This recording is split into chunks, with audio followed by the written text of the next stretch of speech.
of its own members. The security of Europe, it was... And we want to fix it without challenging everyone, including our American partners. And the message which President Obama sent yesterday to the Iranian people and government, I believe, is an example how people should be self-critical, including the people at the very top. And this is an example to follow. On missile defense. Together, we have to really face the problem of Iran in recent years became a non-option. However, there might be, or it's decreased their security. Control principles. And of course, in the new treaty proposed by us, we could also reflect a new quality of cooperation in counterterrorism, non-proliferation of weapons of mass destruction, and other threats and challenges which we all face today. Why not do this in the existing structures? The answer is very simple. NATO looks after the security of its own members. Collective Security Treaty Organization looks after the security of its own membership. CIS, European Union with European security and defense policy. They're all about security of clubs or organizations. In the coming period of time. That is a... and transparent means, not by some under the carpet whispering into the... We go at the very end of the process. But to begin thinking that we have to start working on a treaty at the very beginning, I think is a mistake from the manner in which we want to work and to make progress. Therefore, first, we feel comfortable. We don't need a change. If somebody needs a change, we are willing to get engaged. And in any case, we would like to do it with the organizations that are present now in the scheme and with the 3 levels or 3 baskets in which we have been working so happily in the past. Just briefly, can I just one remark? Sometimes it's easier to deal with questions which are far away from our neighborhood, and some more difficult to deal with. Be doing to ensure beyond the rhetoric we've seen. South Ossetia.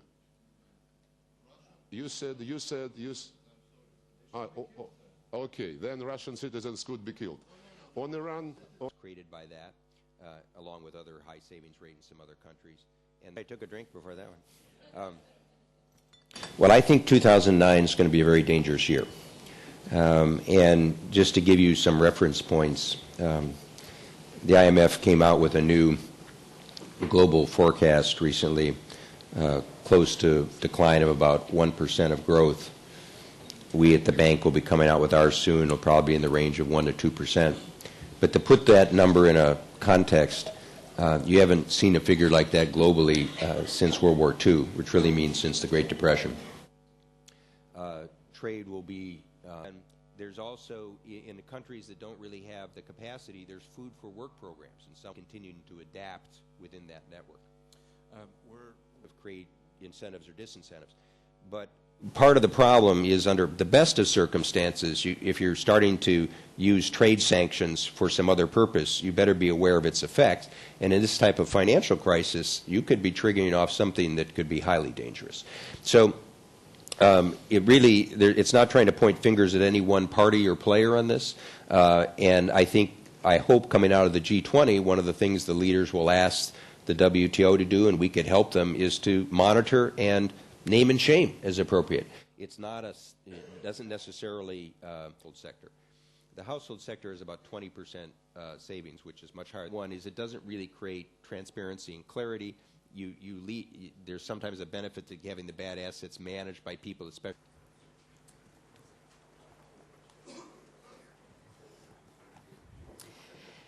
New crops, new methods of teaching people how what to grow, etc., etc. Focused in ways we can discuss later.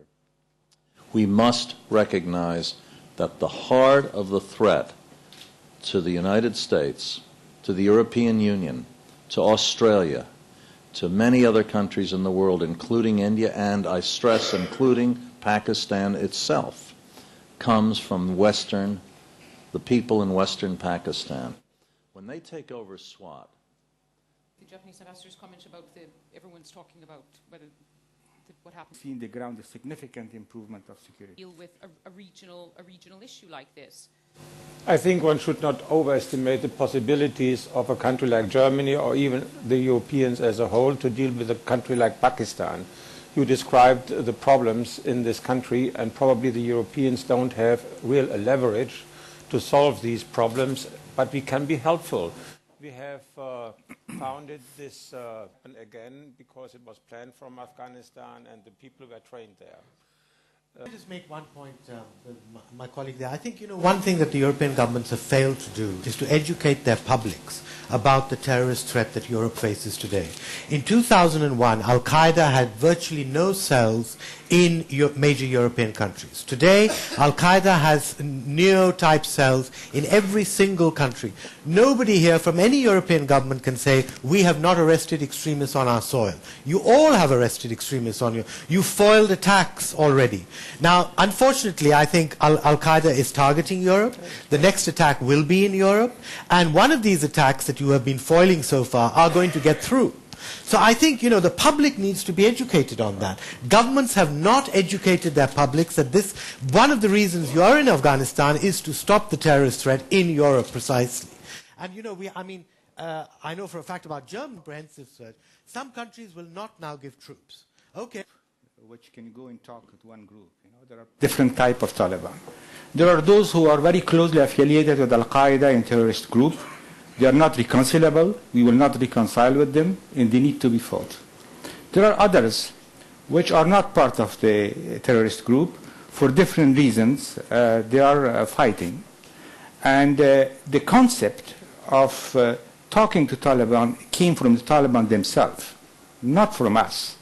We have been contacted that for some of them, this war is becoming useless because in both sides, Afghans are killed.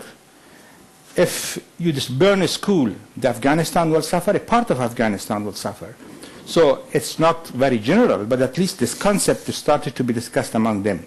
So we need to leave a door open for those who stop fighting, drop their guns, and accept our constitution. So far, they haven't asked in the contact. They have may I add that there is two different things. One thing is fighting the terrorist Al-Qaeda in Taliban and Waziristan and Bajaur area. Poppies and so on, you're much more likely to get a much stronger public... Because our ally, the United States, was attacked. So this is a NATO operation, unanimously agreed, and we have to win. Because we need to maintain the perception in the eyes of our potential adversaries that when NATO goes to war, NATO prevails. And therefore, we need to give the commanders the tools, the troops that they need, and also the procedures that they need. This counterinsurgency... Japanese ambassador's comment about everyone's talking about what happened in Iraq and what bits of it